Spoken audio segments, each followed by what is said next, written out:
artists, welcome to Art with Mrs. Klein. So I have been looking at all of my wonderful art books the last couple weeks to find some amazing artists to tell you about. So a couple weeks ago we learned about the Japanese artist Hokusai and this great wave. Well, the artist that we learned about this week, Claude Monet, he loved Japanese artwork and he loved those Japanese prints, just like the one that we looked at. And if I looked in this book, I would find this picture of a bridge. Well, Monet loved Japanese art so much that he actually had a Japanese bridge built in his garden. So if we look into my Monet book, I'll find there's a photograph here of his actual bridge that he had built in his house, in his garden. And then of course after he built it, he liked to sit there, and while he was sitting there, he loved to paint.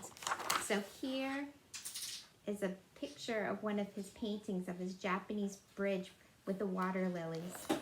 And just like I talked to you about how he liked to look at the way the light changed colors and liked to observe different times of day and different times of year, he painted his bridge in different times of year. I think this looks like it must be the fall. So Monet loved light, he loved color, and he loved Japanese art.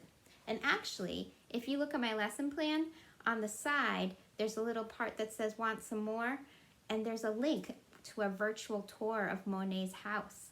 So it's really cool. I highly suggest doing it. I went on the tour and I went into one of the rooms and I used my cursor and I looked all around and I saw tons of Japanese prints on the walls. I wonder if Monet sat there and just looked at all that Japanese artwork and got inspired to make his own art. Well, today I hope you get inspired by Monet to make your own artwork. We are going to do a really fun project where we use watercolor and something else, a secret ingredient, to make a very special technique. So we're going to go to the demonstration table and I'll meet you over there. All right, so we are going to be drawing Monet's Japanese bridge with the lily water garden. So the first thing I'm going to do is I'm going to look at my reference picture and I'm going to see that the bridge goes across the page and it makes a curved line. And then above it there's another curved line that goes across the page. So I'm going to pick a spot on my paper, and this is just regular computer paper. I'm going to make a little dot, and that's where my bridge is going to start, right here. And then it's going to be curved around and it's going to stop on the other side. So I'm going to put a little dot there. So now I know my bridge is going to go from here and it's going to go around like that. So I'm going to imagine it before I draw it. All right, so I'm going to imagine it. It's going to go there. It's going to go from there to there. So now I'm going to draw my curved line. It's almost like a rainbow. All right, now I'm going to do the curved line on the top that is parallel to this line. So I'm going to put another little dot here and a little dot on the other side so I know that it's going to go curved like that. All right, so imagine it before I do it, and then I'm going to curve down like that. All right, so I have the top and I have the bottom. It's not exactly perfect, but is that okay? Yeah, it's okay. It doesn't have to be perfect. All right, so I have the top of my bridge, I have the bottom of my bridge, and now there's also one in the middle, a railing in the middle, so I'm going to carefully draw a curved line, try to get it right there in the middle. Now what am I missing? Yep, if I look carefully, I can see that I need these lines, so I'm going to draw some of those. I'll put one here, maybe one here, and one here. So now that just looks like a bunch of lines. It doesn't look like a bridge, so I need to make it a little thicker to give it some depth. So I'm going to go like that for the top. Up here, on the top, I'm going to put a railing on the top here. And And I have that on the bottom, and then these connect here. Okay, so now I have my bridge, and I'm gonna add my water garden here with the lilies, and then some trees and things like that there. So if you have colored pencils, you could always just color it with colored pencils, and that might be a good option if you like a lot of detail. So here's one I did with colored pencils, just to show you real quickly. I used different shades of green here, and I mixed in some yellow, and I used a darker color pencil under here to make like a shadow. And when I put the water in, I made my strokes go like this way and that way, horizontally with the water. These parts that come up like this, see how Monet's paintbrush strokes kind of go in this direction? That's what I did with my colored pencil. So that's one option. If you have colored pencils and you want to do a lot of detail, you could use colored pencils and look carefully at Monet's picture in my lesson plan. But I'm going to show you a really fun way to do this. If you have some crayons or some oil pastels, that's what you're going to need first. So I have some crayons here. And the first thing you're going to do is color in your bridge. So I'm going to color mine in green, and some up here. So I'm going to try to do this kind of fast, but you should take your time and have really good craftsmanship. So I'm going around the curved line, and I'm going to color these in green. And then I might take a darker green for underneath.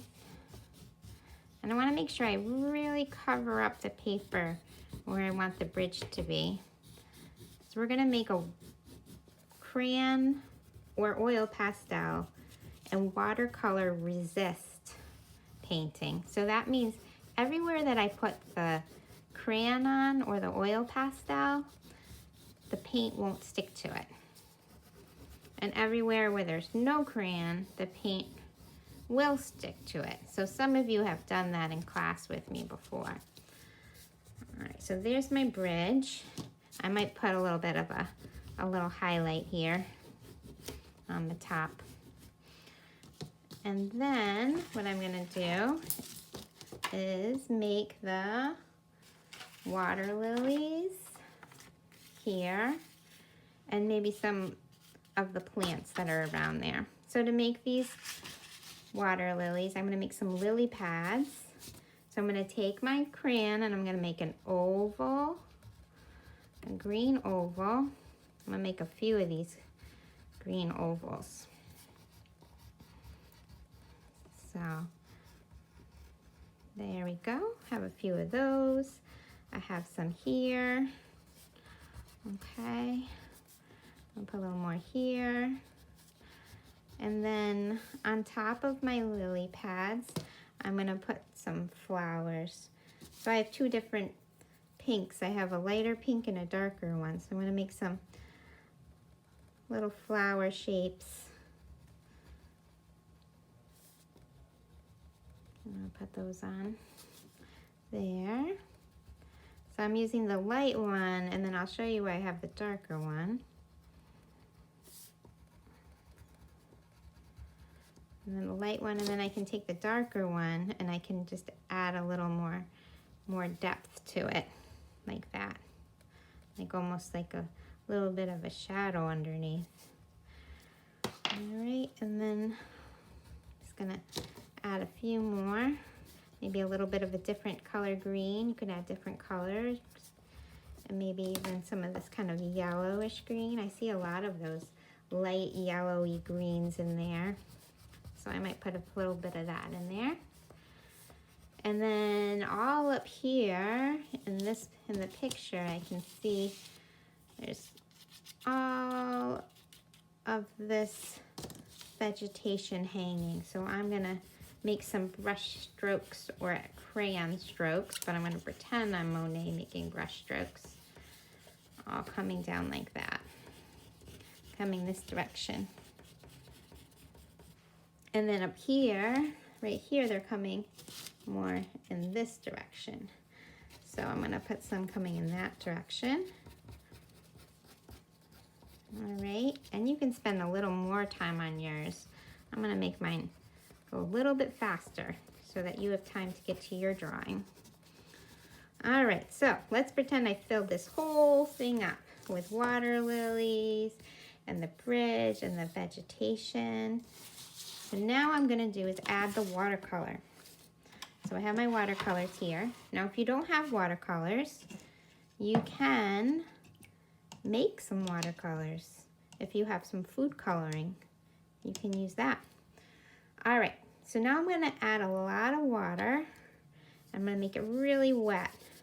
And this is where the water is gonna be down here. And you can see it's not sticking to the crayon. So I'm just gonna kind of make it a little bit messy.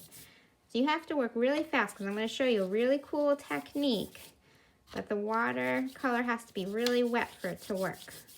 So I'm just gonna go quick with it. Get more water. Just gonna cover the whole thing. Maybe I'm gonna add a little bit of purple in my water over here. If you have like some nice drawing paper or some watercolor paper, that'll work better than this. I'm just using computer paper because I know some of you only have computer paper at home. So I'm almost done. All right, so once I get all the watercolor on there, it's really, it's kind of messy and very wet. Let's add a little more. Now I'm gonna add my secret special ingredient, and that is some salt. So this is just some very coarse sea salt, but you could just use regular table salt. And you sprinkle the salt on. Now it has to be really wet. If your paint dried, it's not gonna work. So I'm gonna put it all on there. All right. Then I'm just gonna leave it alone and let it dry. And as it dries, the little salt crystals are gonna absorb some of that watercolor. And when it's all dry, I'll show you what it looks like. It does this really cool effect. So let's see, I'm gonna move this one over. And here's one that I made before. And I'm just gonna brush some of those salt crystals off. This one dried. But you can see all these really cool designs that the salt made with the watercolor. So I hope that's fun for you. You could try doing that. Now, let's say you don't have watercolors, but you want to try to do this, but you have markers. Well, you could do the whole thing in marker. So if I make my bridge, you know, but you'll do it slower than this. And then you're going to put your water lilies in there. All right, you take your time. I'm doing mine fast just to give you an idea of what you can do. So I can put then I can put water down just by making my marker go horizontally like this with horizontal lines. And then this should work if I just take some plain water, if I just have plain water on my brush, and I kind of go over the marker, it'll kind of give a watercolor technique. So just plain water on top of the marker. And see how it kind of bleeds a bit? Looks a little bit like watercolor. And then you could put a little bit of salt on that one. So let me show you what that looked like. So I tried that. Didn't work as well as watercolors, but it still worked. So there's the one with the marker and water and salt. And then this one is the crayon with watercolor and salt. And then if you like a lot of detail and you don't have any paint, you can always do a colored pencil bridge picture. So I hope you enjoy this project, and please send me a picture if you do this, and I would love to see your artwork. So I hope you have fun, and I will see you next time.